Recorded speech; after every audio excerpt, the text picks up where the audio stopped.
surrounding him. So just talk a little bit about what your experience was like, or tell a story, something that is memorable when you think about your time being around Coach Knight in that kind of capacity where you're seeing him behind closed doors in ways that most people never got an opportunity to do.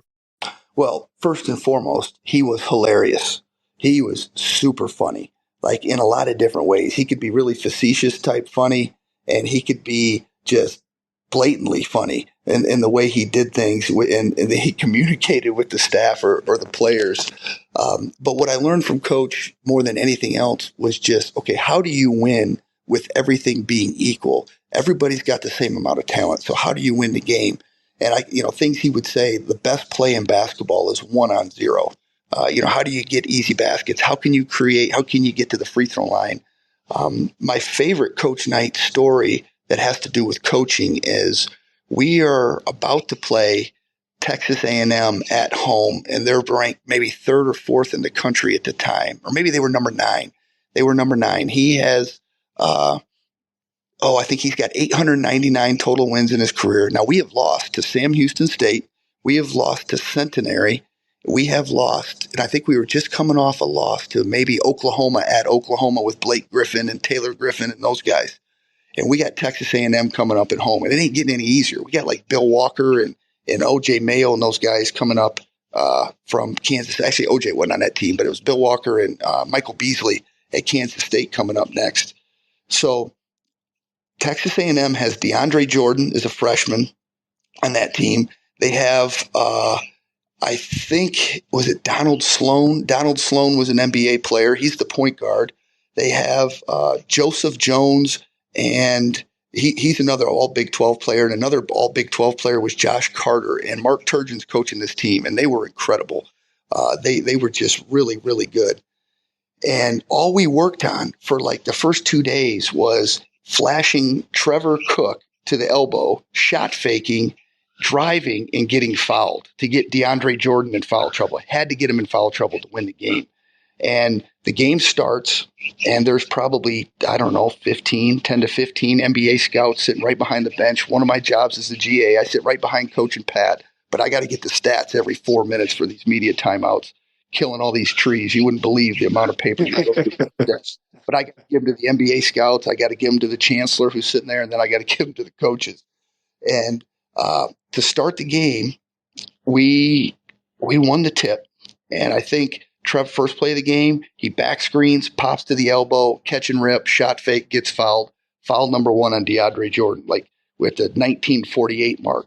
And then they go down, whatever happens. And then another possession or two later, we get some type of rebound situation, shot fake him again. He gets fouled again. He fouls again. So now he's sitting out. Turgeon sits him out the whole first half. I don't know what the score was at halftime, but I think we were up. And then the third quarter, or the second half, comes around, and he's so frustrated. And he hadn't played the whole first half. He turns his ankle like a minute and a half into it, trying to go for a loose ball. And I don't know how long. I just know I've been in coaching long enough. Sometimes guys decide that they're going to get hurt, whether it's in practice or in a game, just based on their mentality. And I think we had him so frustrated that it was just one of those things where anything that went wrong, he was going to quit on the team and go down. And he kind of did. Anyway, we win that game by 19 points. It's Coach's 900th win. Awesome experience. Couldn't believe it that we beat those guys based on some of the talent level we had compared to what they have. All right, now let's fast forward a month and a half. Coach has already resigned. We beat Missouri, and he said, I've had enough. I'm going to let Pat be the head coach. We go to Texas A&M. We lose by 55 at Texas A&M to the same team we just beat by 19. And I'm not a math guy by any means, but I think that's a 74-point swing based on us just focusing on trying to get guys in foul trouble to really frustrate the other team. But it was kind of like winning that mental battle that I took from that whole situation. I thought was really remarkable how we prepared for that game that we won. Was nothing fancy. It wasn't any special plays. It wasn't, let's do this or do that, something we hadn't done before. It was, how can we put this guy on the bench? And I thought that was significant. And we do that a lot now at Trine, coming out of a timeout or maybe something like that. We think of a way to, get a guy in foul trouble. But one of the funniest things I saw him do, there's a lot of them. I don't know how many I can really talk. But it was one time he just told this freshman, we're in 4-man workouts, and I'm 27 years old at the time, so I'm actually kind of in the prime physically. I played Division II basketball, but back then you couldn't work out with the team as much. So in the fall you could only do 4-man workouts. Well, we had 15 guys, and I was number 16. So in the last group, I got to play with the 2 walk-ons and maybe the number 13 guy, scholarship wise. So that was kind of fun, and he's coaching them or whatever. And the one kid, the freshman, gets hurt or he falls or something like that and takes some time getting up, and coach yells, John, get your ass up, John. I hurt more than that taking a shit in the morning. I started dying laughing. Beard's like, hey, no, you can't laugh. You can't laugh. But, little stuff like that he would say that would just be, kind of funny at the right times to kind of break the ice a little bit, because when he walked onto the floor, everything changed. I mean, as a GA, my biggest job was player development. So we didn't have a player development director. There was me and another GA, Almir Smac, a Bosnian guy who I'm actually on vacation with him and his family right now. And we had to pass. We had 2 lines that we'd pass. You made sure you hit these guys in the chest every single time. If there was a loose ball rebounding for somebody, you sprinted after it.